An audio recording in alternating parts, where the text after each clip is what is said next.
what the court has emphasized is that the sovereignty of this country domains in the people of this country.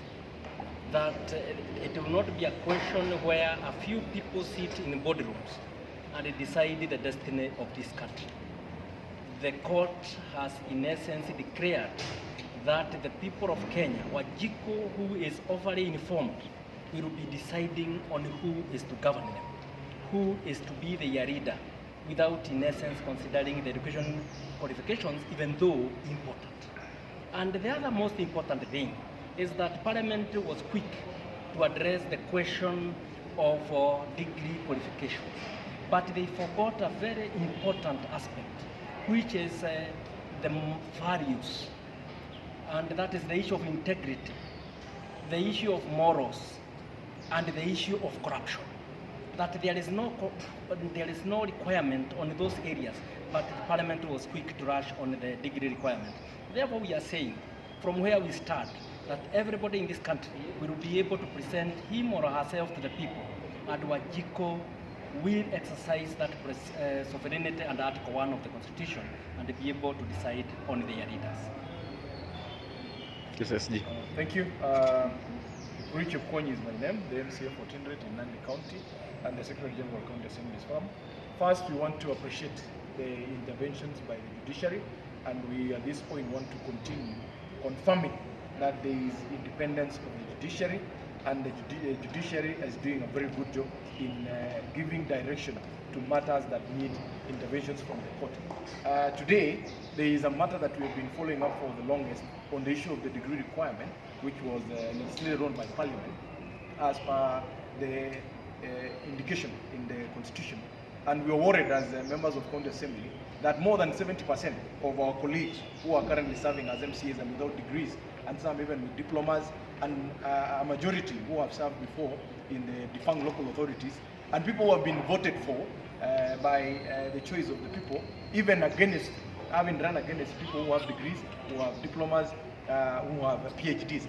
But the people elected them without considering that requirement. So today we want to really confirm now that the court has ruled that the need or the requirement for a degree has been struck off.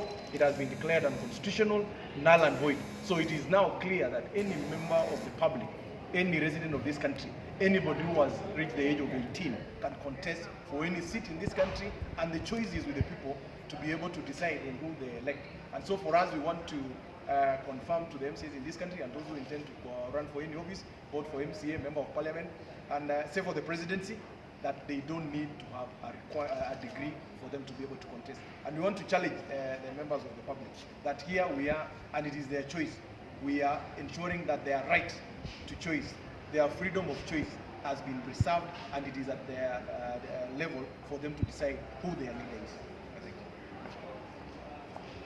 Yeah, I think my name is Honorable Kakuto Kimosop, the third petitioner in this case, and an MCA in Mochongoi Ward in Baringo, and one of those that would have been affected at this judgment not succeeded. I want to take this opportunity to most sincerely thank the courts, thank the church, and thank the Constitution of this country, which has proper safeguards to protect rights of those who are vulnerable. Like in this case, 70% of us who are serving in the assemblies would have been locked out from contesting in 2022. And now that after interpreting the law, it has been established that the provisions of Section 22 is unconstitutional, it's null and void, and it's not going to apply in this particular election and in any other election. Ours is to sincerely thank the process, thank our lawyers who stood throughout all this process, thank also the respondents because they were able to adhere to the timelines that were given, and this matter was able to be determined in the time. Because as you know, this was the last day that we had to have this judgment. Otherwise, the rules were going to apply for Monday. And if you have even seen today, IBC has already issued a notice, a press notice to have the regulations apply from Monday. So we were actually crossing our fingers. We were at a very difficult time and that this has come at the right time. And we thank everybody, we thank our lawyers, we thank the respondents for attending to the time, and we most profoundly want to thank the County Assembly's forum, led by our able chairman here, Honorable Ndekwa Wahome, and the Secretary General, Honorable Kipkuru Chepkwony, the organization that represents MCAs across this country, for their unwavering support throughout this matter. It was a raging debate across this country. They endured ridicule. There were comments flying around ridiculing those of us that may not have quoted these qualifications because of circumstances that are beyond us. And I'm happy that the judge was able to point out those challenges. The cost of acquiring 1 degree, for example, the COVID-19 challenges that we had as a country, and the reasonableness of that provision. And even in terms of whether an MCA should have the same qualification with a president, you know. So mine is to most profoundly thank the process, thank the church, and thank everybody for this process. And thank the members of for the state also, because you have really played a huge role in highlighting this matter and in ensuring that our voice is heard and ensuring a balanced debate in this subject, which has effectively come to a close today. Thank you so much. And maybe just sum up all that is that the court was very categorical, that there is no provision in the Constitution or in the law that is made in vain. In this case, Parliament decided that they can go and interfere with the fundamental rights of the people of this country by changing the law on the requirements for one to contest for an elected office without involving the people.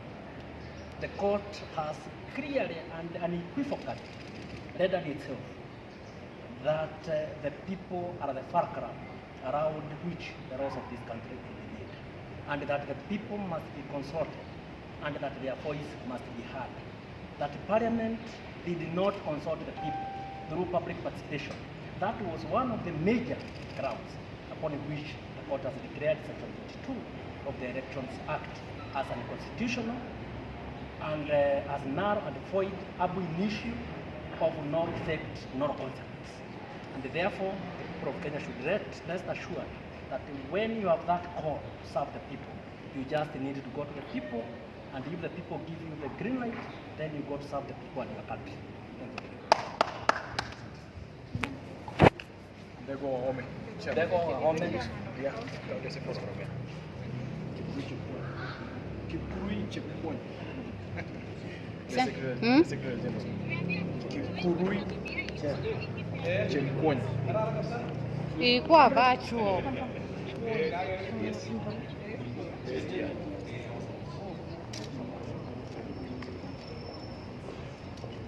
Mimi sina footage yoyote, ananisema mimi hata nimelimpata simu, hata sijaongea naenda nikamtumia link. Nilimtumia link hapa.